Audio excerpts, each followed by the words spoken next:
Hey everybody, it's me, Angela Walters, and welcome to my weekly live chat. I'm so excited to be back. I was gone last week. I missed you all. I had a moment right before we went live. I'm like, do I remember what I'm doing? It's been a minute. But I'm super excited to be here today talking about one of my favorite things, quilting. And so we're going to be recapping or kind of giving tips from the tutorial that came out on Tuesday as the start of our Free Motion Challenge Quilting Along. I've got questions already to answer, but if you're watching live, Jessica is behind the camera, as always, writing down your questions, and I'll answer those. If you're not watching live, you can leave them in the comment section because I answer those from time to time. A couple things. So the Free Motion Challenge video series started on Tuesday, and so now we're kind of embarking on our next 5 weeks of videos, and so my live chats will be focused on the video that just came out, where I'll share tips that maybe didn't make it into the video and answer your questions. And it's just kind of a way to connect and make sure that you're being successful with the videos that or with the designs that we're learning. So without any ado, let's get right to it. So it's funny because when I do like a challenge, there's all this work up front, which, I mean, I'm not complaining, I love it. But then like the video finally comes out and it's this moment of like, uh-oh, I hope it's good. So I appreciate all the sweet comments about the video. So this week though, we actually had 2 videos. I know, I was like, oh, I did one on continuous curve and one on echoing. And so we had 2 video tutorials that we're gonna recap. You might be thinking, why didn't I put it in one? I just felt like it didn't go together in one, but they were both, I don't know, that's just how I decided to do it. Sometimes I just get a wild idea. If you're not sure what I'm talking about, you just kind of stumbled onto my live chat. This video series started on Tuesday, and then you can kind of see the schedule here. Now there's a link in the description box to this video that will give you all the details. It's just a fun way to quilt together and kind of expand our quilting skills together. Whether you are a brand new free motion quilter or an established quilter just looking for some design inspiration, this series is for you. Plus, it's free. Like, you can't argue with that, right? It's kind of the best deal. One thing that I didn't have done in time is normally when the challenge starts, I have the expanded resource PDF ready to go. It wasn't ready on Tuesday, but it is ready now. So the expanded resource PDF is just a downloadable PDF with even more tips about the videos, more quilting samples, more diagrams. I mean, this thing is 30 pages. I showed it to Jessica and Anna, and I'm like, I practically wrote a book. But for $8.99, you can get everything you need to be successful with the videos that we're learning. And again, that link is in the description box below. Sorry it was a little tardy, but all of the expanded resource PDFs, it's all in one file. So Teresa was commenting that on the type chat. She loves how they're all together. Finally getting my act together. You know, we're kind of 12 to 15 challenges in. I feel like I'm finally hitting that adult level. But if you have been waiting for those expanded resource PDFs, you can click the link in the description box and get that. Again, lots of content. It probably takes me just as long, or if not longer, to write all of that than it does to do the videos. Now, I also have, though, free downloadable quilting diagrams, and that's also, click the link in the description box below, and that just kind of gives you the basic diagrams for what we learned, shows you where to put the designs should you want some design placement suggestions, and so you can check those out as well. So like I said, this week we had 2 video tutorials come out. The first one was on continuous curve. Now, it's funny because I am aware of the irony that this whole video series is about negative space, but the first 2 videos are about the blocks. Well, with the panel, I wanted you to be able to quilt the blocks as well. So we're starting with the blocks and then kind of blossoming out into the negative space. So continuous curve, though, was the first one because the panel I designed for the video series has some big, beautiful blocks, and I wanted to give you some design suggestions for those. What I love about continuous curve is it's such a versatile technique, and it will really grow with you on your journey. And you can use it nice and basic and pretty simple, or you can take it, you know, over the top, which we know I kind of like to do. So the fun thing about it, though, is you can really kind of have it grow with you. And so in the video, I show you how to do the basic continuous curve, which is just a line that curves from corner to corner. And then I showed you some variations. A couple things that didn't quite make sense in the video that I didn't really get to kind of harp on too much was working your way through a quilt block. Now, as you're approaching, or as I'm approaching a quilt block and I'm picking out my continuous curve designs, you know, I'm choosing designs that are gonna help me get where I need to go. So sometimes the questions I'm asked are like, you know, why, or, you know, why'd you quilt it this way, or how would you quilt it? The designs I'm picking are based on where they take me. So it's important to know kind of the designs you're working with, and will they come back to you or will they move on? I did show a little bit of that in the video, but if you find yourself stuck as you're working through those bigger blocks, don't be afraid to travel along the fake seams of the panel and get to the next place. I promise, once you get done, and you step back, your eye is not going to know where to focus. Now, you might be wondering, there's some different pictures of different panels here. Somebody said something like, oh, this block isn't done. I quilted actually 2 different quilts, and so if you're like, that one wasn't the one in the handouts, you can just see some different examples though, so different ways of quilting it. So in the continuous curve video though, I try to like reassure everybody, it doesn't have to be perfect. The curves don't have to be perfect. Instead, kind of focus on trying to hit it as close as you can to the corner. Again, doesn't have to be perfect, and then move on. I know when your face is 2 inches from the quilt, it can be super frustrating, but I promise, once you're done, you step back, it's gonna look great. I just gotta get you to that point, right? Get you over that hump and before the quilt is finished. So looking ahead of the needle when you're quilting and putting your eye where you want your hands to take you. So this is just a basic example of that continuous curve, the kind of most basic example. Just one line that quilts from curve or to corner to corner to corner. Now this is one I like in smaller blocks. I should pause. One of the things I love to show in my videos and even my live chats is like, how are we gonna actually use these on a quilt? Because it's one thing to know how to quilt the design, but like, how do you apply it to the quilts that you have laying around?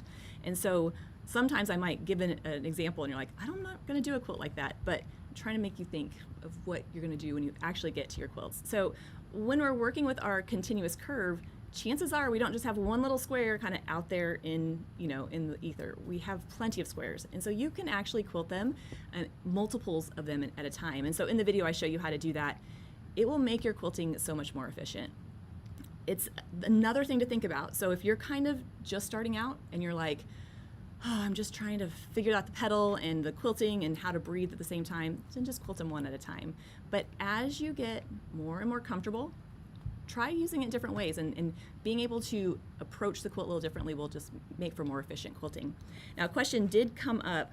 Teresa said she forgot to detour into the adjacent block when quilting them and missed it. So how to avoid that? So how do you avoid skipping a block? I wish I had a good answer for you, but the fact of the matter is, from time to time it happens. It still happens to me, and I'm a freaking professional. One thing that helps me though, if I really want to make sure I'm not going to miss it, I talk to myself out loud. Now, I do talk to myself sometimes, because you should always consult the expert of your opinion, but I'll say side, bottom, side, bottom, side, bottom. It kind of helps me kind of think through it. But if you miss a block, it's fine. Just use traveling to get over to it and then quilt it. As you're working through the quilt, just ask yourself, where do I need to go and how can I get there? So don't stress out too much about it. Then I showed some different examples. So here's where I had to really kind of hold myself back, because there are tons of designs that you can quilt with the continuous curve. We could do it for a year, right? So many different ways to use it, so many different types of blocks it works in. But I try to pick an assortment of some variations, some that are a little bit more basic and some that have a little bit more steps to it. But one thing I really wanted to kind of harp on in the video, and I don't think I kind of said it enough, is you really should take this technique and come up with your own design variations. Your imagination is your only limit. In fact, as you're quilting, you might feel like you've made a mistake, but you might have just come up with a new design variation. So if you were watching the video and you're like, this is too many designs, I'm getting overwhelmed, don't let it overwhelm you. Pick 1 or 2 and give it a shot. But if you're like, oh, I'm gonna try some of these, then try the ones that you think you might like to use on a quilt.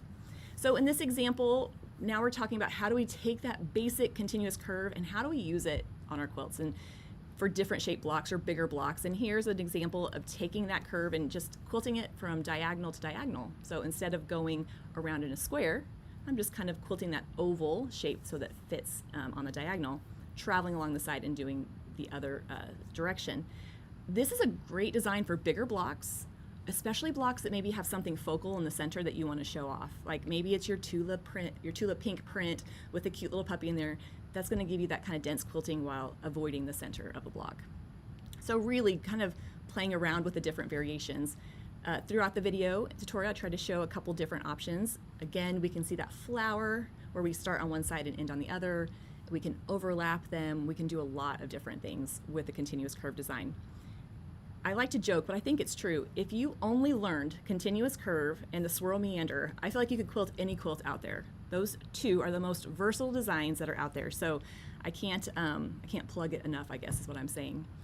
So I pulled out some quilting examples, again, because I want to show you what these look like. when they're used on actual quilts. And perfect example of a continuous curve drawing your eye to the center of the block. Anytime we have a lot of quilted lines going to a certain point, that's going to help show it off. And in this particular block, I was wanting to show off Tula's beautiful fabric.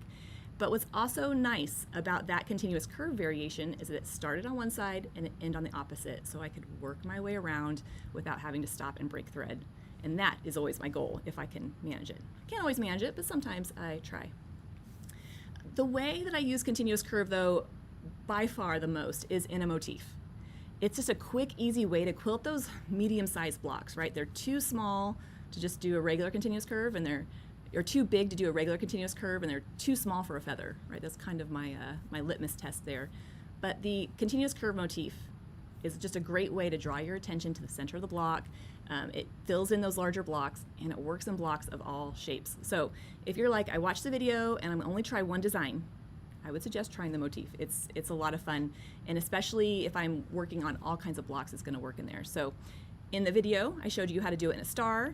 Here we can see some blocks that I found that I had quilted for Julie Herman of Jaybird Quilts. So adding a little bit more density to the quilting with more arcs. You can really control how much quilting you put into this. If you want to keep it fairly dense, just add less curves. If you want to quilt the heck out of it, well, shoot, add tons of them. Quilt it till it's dead and add some more, that's always been my motto. But another example of a star block with some continuous curve motif with a little echoing on the inside. So these particular blocks were off the same quilt, and I just kind of challenged myself to see how many different variations could I make with the continuous curve motif. And then I took pictures of them and turned them into a class. But that is totally beside the point. Again, different shapes. Just look for those points on your block to connect. And if you're not sure it's going to work out, grab a piece of paper and try drawing it out. In this example, I don't even know how many sides are on that block, but I just quilted those arcs so they went to each of the corners. And that was done by Tula Pink as well.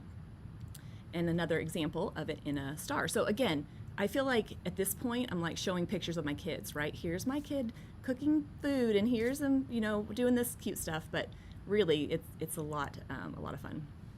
Now, like I said, you can control how much effort you put into this. If you want just a little bit more than the basic, but not so far to the motif, you can add less curves. And this example right here just shows where I quilted those curves out to the corners and not the mid sides, not the mid points of each of the sides. So have fun with it, play around with it. It's such a fun way to work on it. Now on the panel, if you're quilting along with me on that custom panel that I designed, there are some quilting guidelines in some of the blocks. And a big question that's been coming up in the type chat is, do those lines wash out? They do not. No, those are a design element, but use those as a guide if you want to use that to help you get the hang of the way the design goes together. All right, then, but wait, there's more, right? I'm going to start sounding like an infomercial. I had a video on 3 ways to echo. One of my biggest skills is I can talk a long time about nothing at all. I'm really good at it. And you might think, can you really do a 10-minute video just about echoing? Yes, you can. Echoing, quilting that shape around the outside of your block is such an easy way to really add some wow to your quilt. And you don't have to do it on every block, and you don't always have to do it. You can kind of pick and choose. But if you have a part of your quilt you want to show off, echoing is the way to go. And so I kind of sat down and thought through, what are some different ways to echo? And so in the video, I show you 3 different echoing options. First, the basic echo, right? We're quilting that same shape of the block a set distance away. And what it's doing is helping separate that block from the rest of the filler. When I'm looking at a quilt and I'm trying to decide how to quilt it, I'm kind of picking out the most important parts of the quilt, and I'm trying to use the quilting to highlight that. And if this particular block was a really important part of the quilt, I could tell that maybe the quilting in the background could overwhelm it, or maybe kind of, not necessarily swallow it up, but echoing is going to help separate it and kind of just make sure you see it. So it's like the parentheses around something. It's like, hey, check me out. I'm not going to do this around my least favorite blocks or blocks that I pieced, not well. I'm not the best piecer. But if there was a block I did well, I'm definitely going to echo around it. So basic echoing is just quilting that same shape a set distance away. And it's a great way to highlight the quilt pattern as well. Now, a question came up, and I'll kind of address the questions here in a second, is talking about stitching in the ditch. I like to stitch in the ditch around my blocks, or on the panel, the fake ditch, and then echo, but you don't have to. You can kind of play around with that and find what you like. Now, this might be helpful, this might not be helpful, but you can start your echo line anywhere you want.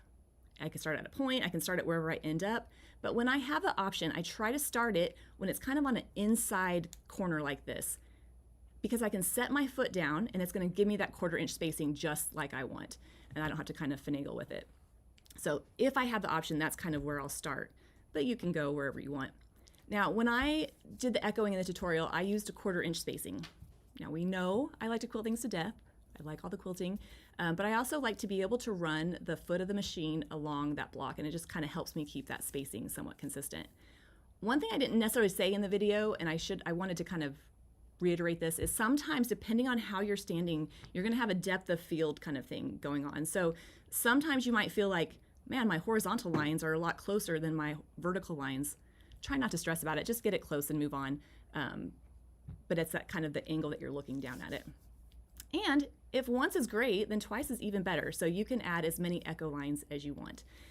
Fun fact, if you see a quilt that I've quilted and it has tons of echo lines on it, it's because I probably didn't know what I was going to do in the rest of the quilt. Sometimes as I'm around a block and I'm like, I don't know what I'm going to do, I'll just echo a couple more times, but after a minute I have to like figure it out. But usually 2 or 3 echoes if you really want to separate it, really want to build it up, really want to, have fun with it. But you don't have to. Totally optional. Just like everything in quilting, it's all optional, even binding, am I right? So when I was kind of looking through some of my quilted samples, this quilt popped up. It's Westward Quilt from the Midnight Quilter, and it's a perfect example of how you can change up a design to make it a little bit more efficient to quilt. Again, if you're kind of just starting out and you're like, I'm right here, that's great. But as you get more comfortable with it, there's other things you can think of. And in this quilt, this is some big blocks. I mean, those blocks were huge, and I wanted to echo it because I didn't know what I was going to do in the rest of the quilt yet.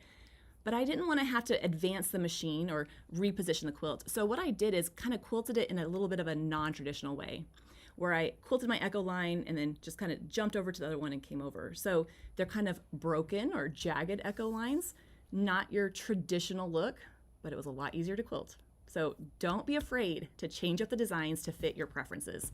I'm telling you, like, quilting should be fun. We have enough stuff to worry about in life. Let's not worry about the quilting. So while you're quilting, you should talk to yourself and say, self, what do I want to do different? Or what can I change that will make it a little bit easier?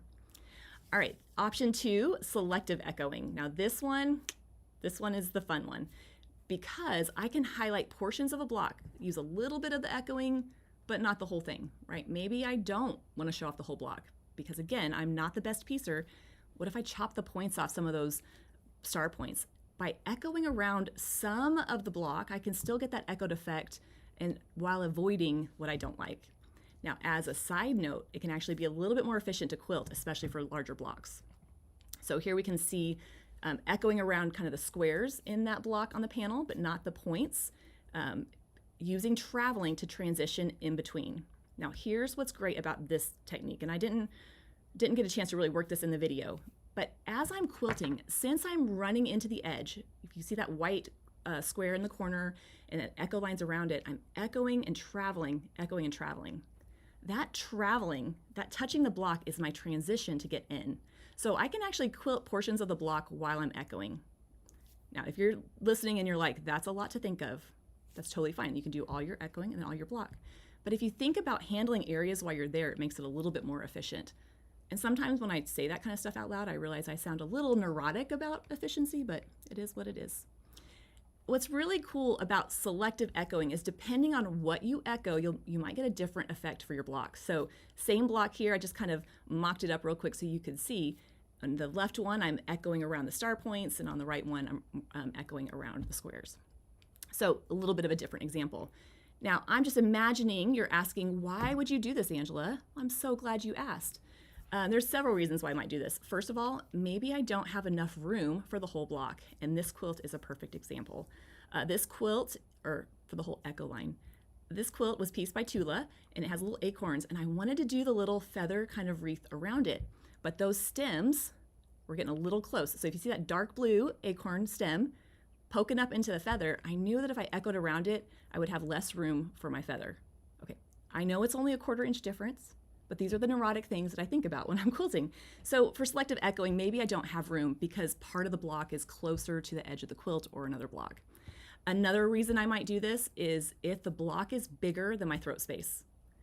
especially when you're quilting on a long arm. What I don't want to do is have to advance the quilt back and forth. So by breaking it up into a little bit more manageable chunks, it's a little bit easier to handle in that situation, especially for those large blocks, and especially when you don't want to, have to do those long lines.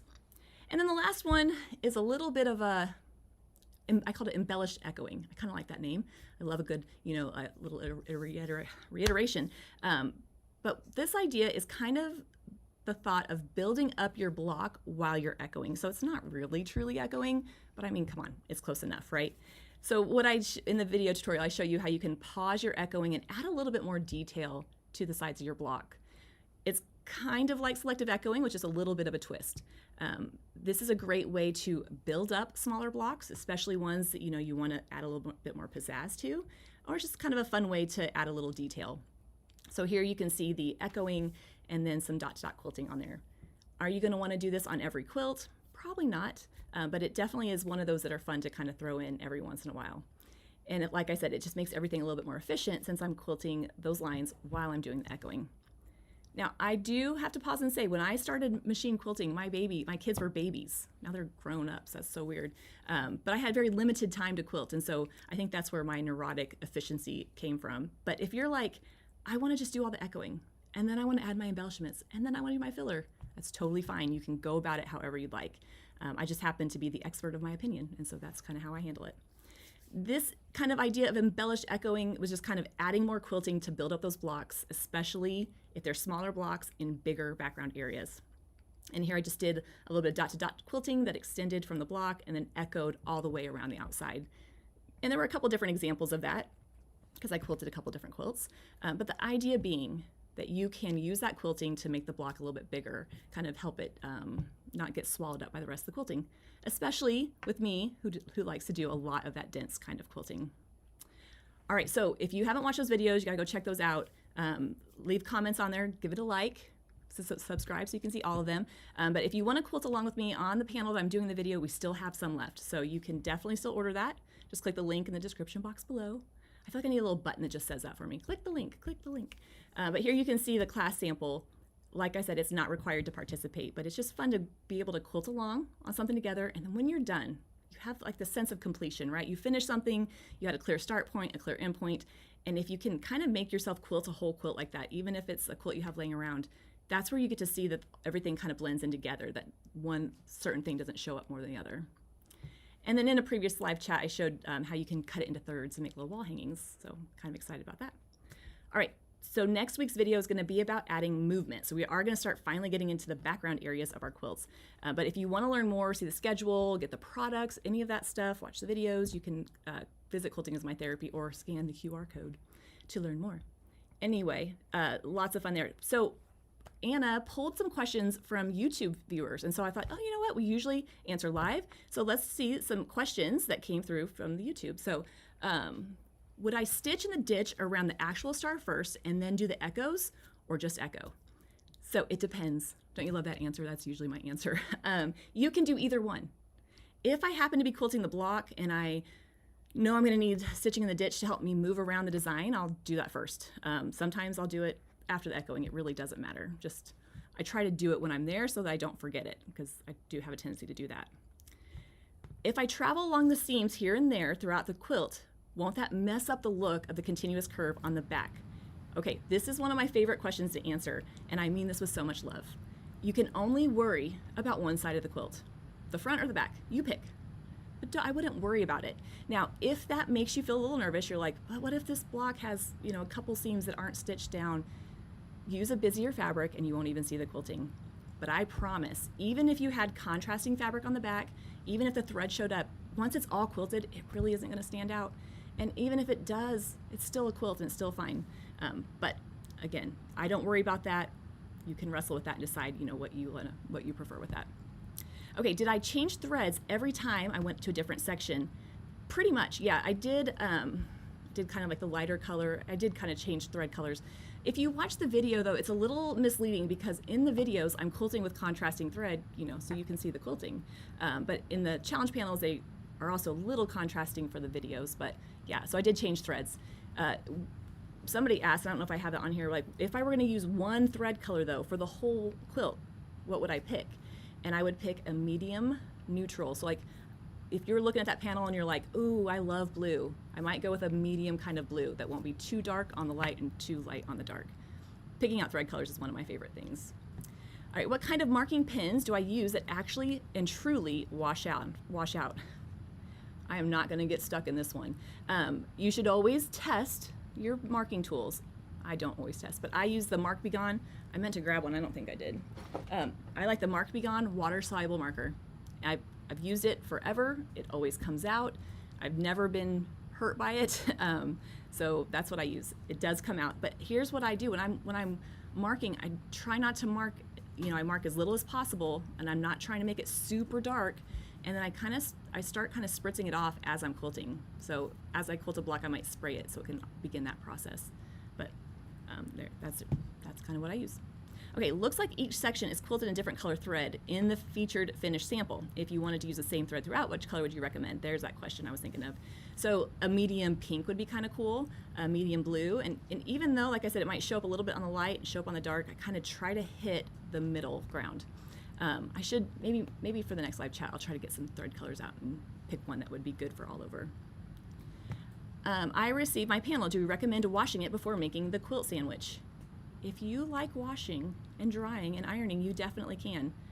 That sounds like a version of hell to me that I don't want to deal with. So I don't pre-wash my fabric. I just wait to the end and then wash it all together. But you can. It's totally up to you. How do you like these answers? Like it's totally like being evasive. Kind of funny. All right, so those are the questions that Anna just kind of pulled randomly from the YouTube channel.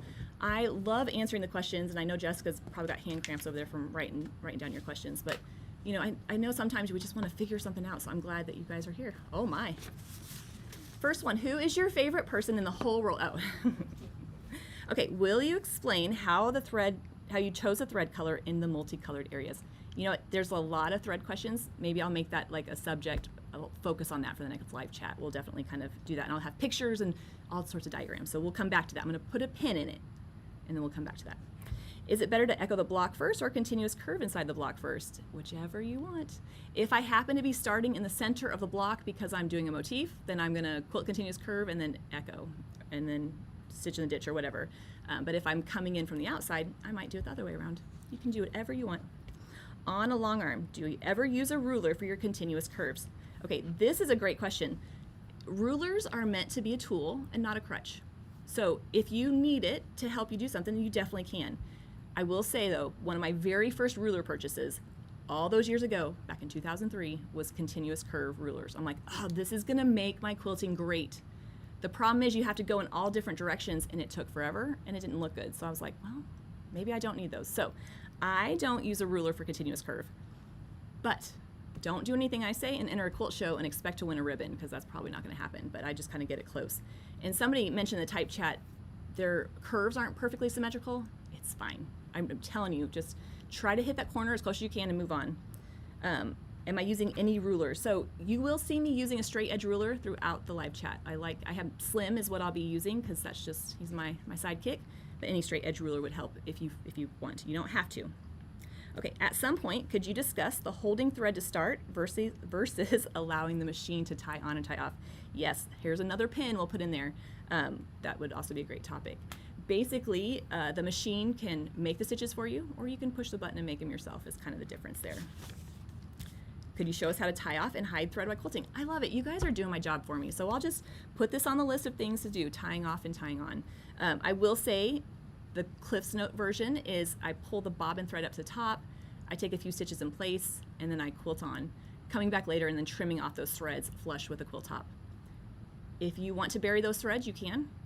This is how I've done it all the time, and I've never had the quilting come out, so I'm not worried about it. But if you are worried about like, oh, what if those stitches come loose, you could put some fray check or fabric glue on it. But I'll do a whole thing on that for you guys. How can I get my free motion curves to be as smooth as my ruler work with curves? Can anybody guess the answer to this one? Practice. Yes, practice. The more you do something, the more confident you get, and the more you'll be able to move through it with intention and like momentum, as opposed to like, oh my gosh, oh, this is not gonna be good. You'll have that more fluid movement. So I promise, with practice. But remember, we're not aiming for perfection here. We're just aiming for ish. We want it to be done. We want the quilt to be finished. And so have fun with it and know that it will get better each time you try. All right, I struggle with figuring out the quilting path. How do I travel from block to block? This is another thing I didn't really say in the video, and when I was editing, I'm like, oh, I wish I would have said this. The first 2 or 3 blocks of the quilt take almost as long as the rest of the quilt combined, because I'm trying to figure out that path, right? Every quilt is different. So as I'm quilting, I'm kind of asking myself, where do I need to go? How can I get there? Sometimes I might start in the center of a block and kind of work my way out in rings if it works that way. But sometimes I might have a quilt block that's too big for my throat space, so I'm doing the top of all the blocks and coming back. So it just depends. But I will tell you that figuring out the quilting path just it is a struggle, and every quilt is different. So it's like you get to hit that struggle bus each time. But once you get the path down, then you can kind of go with it. It's kind of funny. I have this like routine. So I'll load a quilt and I angst over the first row, right? Like, how am I going to move? How am I going to quilt it? But once I get that first row done and I'm on a roll, then I can listen to my audiobooks and I can lay out the next quilt and start thinking about it. So just figuring out the path just takes a little bit of time. When you echo, do you have to closely outline the shape first? So the stitching in the ditch, you don't have to, but we know that I do. I like to joke that stitching in the ditch is kind of like waxing your eyebrows. Not the fact that it's painful, but that makes everything look better, but you don't know exactly why. So nobody has ever come up to me and been like, your stitching in the ditch is on point. But it does kind of lay those seams down if you're quilting on an actual quilt, and just, I don't know, I just like how it looks. I get stitches that look like a solid drawn line rather than individual stitches on my sit-down long arm. How can I get them to be individual? Okay, so what's happening here is you're having a tension problem probably. So as you're quilting, if that bobbin thread is kind of getting pulled up in to the top of the quilt sandwich, it's gonna look like one straight line. So don't you have to, it isn't necessarily this, but you might try loosening your top thread just a little bit and see if that helps. Bad or improper tension can be caused by a lot of different stuff, so if that doesn't fix it, it could be something else, but sometimes that helps. I have a quilt with lots of curves. Can I echo the curves? Absolutely, right. Echoing doesn't have to just be a straight line. Echoing around the curves will give you the same effect. For bigger curved blocks, I might use a ruler because it's kind of hard to sustain that curve over a long kind of movement, but yeah, definitely. Echo anything that you like. Great questions, you all. I love it because that means you're actually watching the videos, so that's very fun. There was a question I forgot to talk about that was on the type chat. So when I go live, or usually I get on here about 30 minutes before I go live and we type chat and we have our little just kind of chit chat, and Odie asked how to keep steady when moving the long arm. And they said they seem to get stuck as they're quilting, like the machine isn't moving very smoothly. So when you're quilting on a long arm, it should glide like butter on a skillet, right? It should move so nice and smooth. You should be able to do it with your fingertips. Some people don't like that at first because it feels like it's out of control. But if there's some kind of drag on the machine, it could be a couple things. It could be that your frame isn't level. So when you stop quilting and your machine isn't, the needle's not down in the quilt, does it roll? Like, is it rolling to one side or the other? Is it rolling to the front or the back? Because you'll be fighting that gravity as you're quilting. But sometimes what happens, and this isn't always, but something to look for, sometimes the power cord kind of comes up over the carriage, or maybe there's not enough slack on that power cord and you're kind of pulling it. It doesn't take a whole lot to give you a little bit of friction on the machine. So check that power cord, make sure it's hanging straight down and that there's plenty of slack. So even though like my long arm has a pretty long cord and the plug-in is right behind here, I still have an extension cord on it, even though it's like only this far, because I want there to be plenty of slack, especially as I move to one side of the quilt. Unfortunately, Odie, I can't like come look at your machine, but I will say if you notice that it's doing it in one part of the quilt or one part of the frame, is it always harder to steer on the right side? That can mean it's probably the leveling or the power cord. Anyway, great questions, great questions. I can't tell you how much I enjoy doing this. I can't tell you how much I appreciate you spending your time with me. The bad news is I'm not going to be here next week for live chat again, but I'll be back in 2 weeks and then we'll recap all of that. So summer's always just kind of busy. But anyway, I'll still be around and checking it out. And last thing, somebody requested a picture of the quilt with the borders quilted, and Anna said she'll post that on Facebook, on the Facebook group for us. So ask and you shall receive. Well, for all of my friends in the States, if you're celebrating the 4th of July, I hope you have a safe holiday. If not, hope everything's safe, and we'll see you in a couple weeks. Until then, everybody, happy quilting.